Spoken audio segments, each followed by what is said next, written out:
학우 여러분 안녕하세요. 담큰 대학생들의 대화 대담 지금 시작합니다.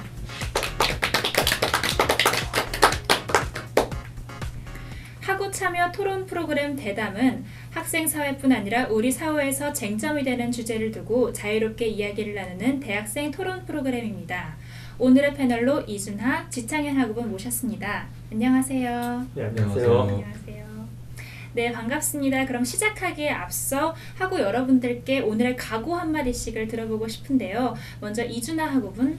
네, 저는 건국대학교 13학번 수학과 이준하라고 하는데요. 제가 오늘 방송 처음인데 자유롭게 말할 수 있도록 노력하겠습니다. 네, 반갑습니다. 네, 저는 기계과 14학번 지창현이라고 하고요. 이 병역특례에 대해서 산업연구원도 있고 전문연구원도 있고 이공계 병역특례에 대해서 복잡하다 보니까 많은 분들이 이게 뭐가 어떻게 되고 뭐가 문제인지 잘 이해 못하는데 이 방송 보시고 잘 이해할 수 있도록 설명 잘 할 수 있었으면 좋겠습니다. 네, 각오를 들으니 오늘의 토론이 더욱 기대가 되는데요. 그럼 대담 본격적으로 시작해 보도록 하겠습니다. 오늘의 주제는 바로 이공계 병역 특례입니다. 오늘 여기 계신 두 분은 이공계 병역 특례에 대해 찬성하신 것으로 알고 있는데요.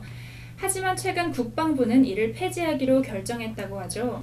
네, 국방부는 2016년 5월 16일 갑작스레 일부 대체복무 축소안을 내놓아서 많은 이들에게 혼란을 안겼는데요. 2018년부터 산업기능요원, 전문연구요원 등 병역특례요원을 단계적으로 감축해서 2023년에는 아예 최종 폐지토록 한 것입니다. 특히나 박사과정을 받는 대학원생의 경우 2018년부터 단계적으로 감축하는 게 아니라 2018년부터 아예 뽑지 않는다고 결정했다고 합니다.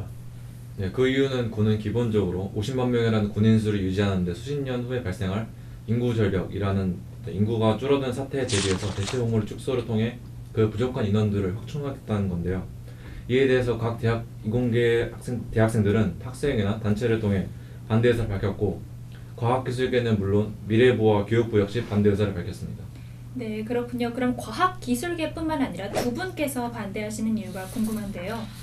네, 병역특례 대상자가 되면 박사과정을 1년 수료한 후에 그것을 이행하는 것인데요. 이전에 병역특례가 폐지가 되면 학생들이 학업을 중단하고 20대 중후반에 군대를 가야 하는 사태가 발생하게 됩니다. 근데 그것이 문제가 된 이유는 전역 후에는 학업에 공백이 생겨 다시 학업을 시작할 수 없게 된다는 것이죠. 예, 가장 대표적으로 계획이 꼬여버린 저라던가 현재 2학년에서 4학년 대학생 및 대학원생들은 지금 갑작스럽게 군대를 가기에도 좀 이미 늦은 감이 없잖아 있습니다. 이미 그 제도에 대해서 생각하고 있던 대학생들이 대비하기 충분하지 않은 유예기간이고 특히 박사의 경우 바로 폐지라서 지금 대학원생분들도 박사를 이렇게 바로 들어가기도 힘든데 이 학부생의 경우에는 이미 박사를 생각하고 있었다 하면 지금 하지 말라라고 사실상 말한 거나 마찬가지거든요. 이 박사를 하겠다 하고 준비하시던 분들은 통수를 맞은 격입니다. 네, 그렇군요. 이공계 학생들은 갑작스러운 폐지 소식에 적잖이 당황했을 것 같습니다. 국방부가 폐지를 결정한 가장 큰 이유가 앞서 말씀해 주셨다시피 병역 인력 감소인데요. 이에 대해서는 어떻게 생각하시나요?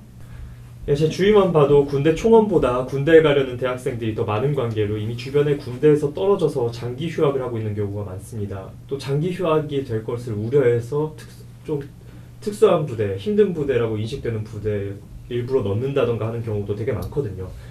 이 병역 대체에 대해서 확신이 없어져서 군대에 가려는 당사자들인데 막상 그 당사자들이 군대 총원이 충분해버리니까 군대에 가지를 또 못하게 되는 이상한 딜레마에 빠지게 돼버립니다. 논리를 확장하고 있는 것 같지만 저는 오히려 군인의 수를 방금 제가 언급했던 50만 명보다 더 줄여야 한다고 생각합니다. 왜냐하면 현대사회 전쟁에서는 군인이 싸우는 경우는 적고 대신 기계가 싸우는 경우가 늘고 있죠. 군의 기술력을 보자면 당연히 군인이 기계에 비하면 더 약하다는 사실은 자명하기 때문에 군인의 수를 늘리는 것은 국방에서 기술보다 중요해진 현대의 흐름에 역행하고 있는 처사라고 생각합니다. 네, 그렇게 생각하실 수도 있을 것 같습니다. 두 분의 말씀을 들어보니 병역 특례 폐지가 어떤 사안인지 대략적으로나마 이해할 수 있을 것 같습니다. 이쯤에서 슬슬 1부 마무리해볼까 하는데요. 다음 주에는 병역 특례에 대한 또 다른 의견도 함께 알아볼 예정입니다. 2부에서 뵙겠습니다. 감사합니다.